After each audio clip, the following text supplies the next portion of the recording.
Hey everyone, Fina here from Fina Reads. Welcome back to my channel today with a kind of special edition because I'm releasing two videos today.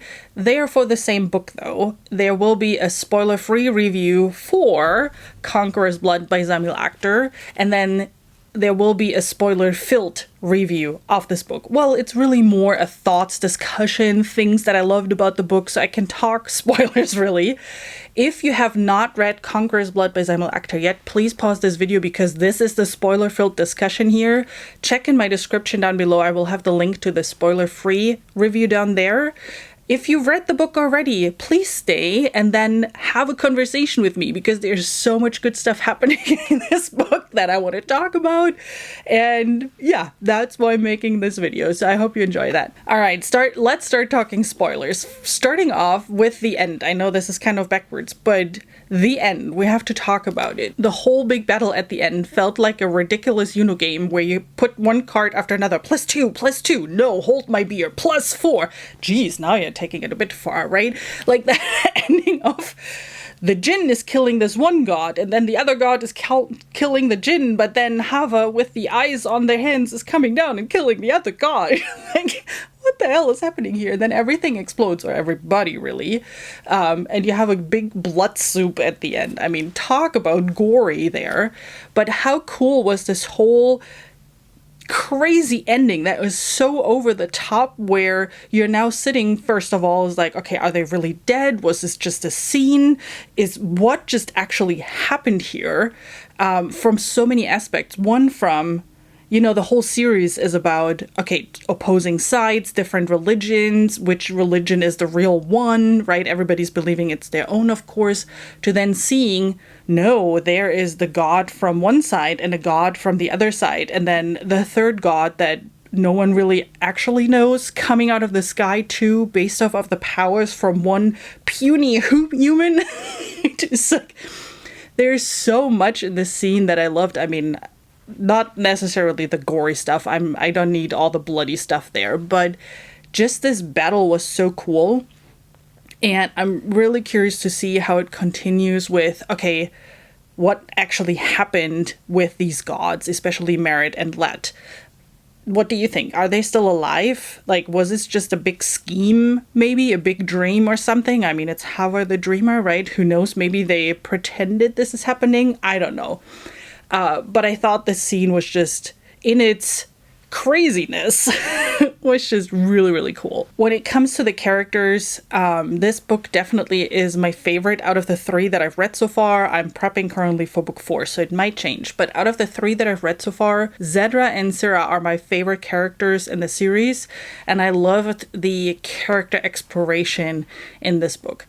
I thought the whole storyline of Zedra was really fascinating, with that she thought she is she was one of the children, right? But that she was pulled 600 years into the future, or centuries, I'm not even sure anymore, a long time, like far away into the future, by Father Chisti, and to revive the path of the children, just to figure out then that it was actually the schemer god that, you know, just pulled the memories into some random other woman's body. And what I really liked, that the story was set up in the way that Celine was saying constantly, like, whoever forgive me, blah, blah, blah, because Merit is the god that provides like the sorcery and whatnot, and that's not allowed in her faith, but she is helping Zedra, doing all the sorcery stuff. So it's this Merit forgive me, I think is what she always says. And I love that she does this, and then it turns out it was Merit who pretended to be Father Chisti and kind of who messed with her and impregnated her. Well, I mean, it's Nora, not Zedra. So I really like this whole storyline of kind of thinking you're someone, but then you realize, no, it's just the memories implanted of someone in your head and was not actually you. This is so messed up. And then just the spell itself, if you will, where you just look at a blood rune and then you soak up the memories of someone else. I wonder if there is a version of the spell where you still know that it's not you, but someone else. Anyway, I thought this was kind of fascinating. And then that we, at the end, got also the throwback chapters of Zedra and her timeline to learn a little bit more about her. So yeah, I loved that whole storyline, and I thought it was so well done. Similar with Syrah, what I thought was interesting in her storyline was kind of that love triangle between her, Esche, and Pashang. I mean, yeah, no unknown breasts were held, so it's not a YA love story, love triangle type of thing. But I thought it was very interesting that raw emotion between her and Esche, how they got closer, how they became friends, and how they started to have feeling for each other. Just Esche as a character, I just loved. He is so wholesome, so heartwarming, so honest in this scheming world. And how she then, at the end, even after this very emotional kiss, decided to go with Pashang to further her own means. I mean, first of all, that told you a lot about Syrah as a person. But I also thought that was just such a weird... not weird in a negative way, but just from a story perspective, like I felt for Esche when he figured that out, and I felt for Esche when he realized who she really is and what she is capable of and what she actually wants to achieve. So I really loved that dynamic between those three. And also, again, similar to in book one, right? With Keva and Micah, I had the same feeling that in both books, you start thinking you know what these characters are about, and you think, oh, this is the evil person and this is the good person. Evil and good in quotation marks.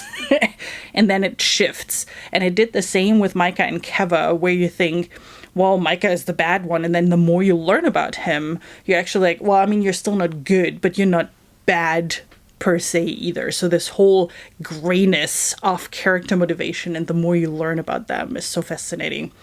And that you had the same this time, where Zedra was actually the bad one. And then she realized, no, I actually don't want to be the bad person. And I actually have very honest and pure motivation, again, with a lot of quotation marks, to do what I do. And Syrah, that is kind of starts out as the naive girl, where you then realize, boy, you were scheming worse than the Shah itself. And then how it is all about just her. I thought it was really well done. One last thought was that I find it fascinating, morbid, I don't know what the right word is, that in both books, book 1 and 2, only one of the characters survived that we were following.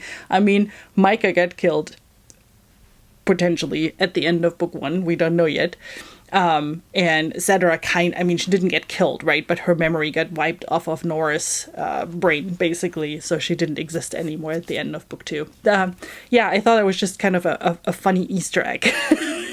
I don't know if it sounds so morbid when I say that, but you know, here we are. Alrighty, let me know down in the comments. I would love to talk with you because I really love this book. I really love the series, and I want more people to talk about this, which is why I decided to have kind of a spoiler discussion video for this. I hope you enjoyed this, and I hope you're looking forward to more of these. Definitely subscribe here if you want to see my spoiler talk for book 3, which will come up as soon as I'm done reading with that.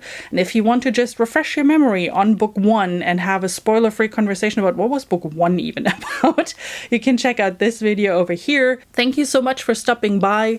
I hope you have an amazing rest of your day, and that I'll see you soon with my next video. Bye!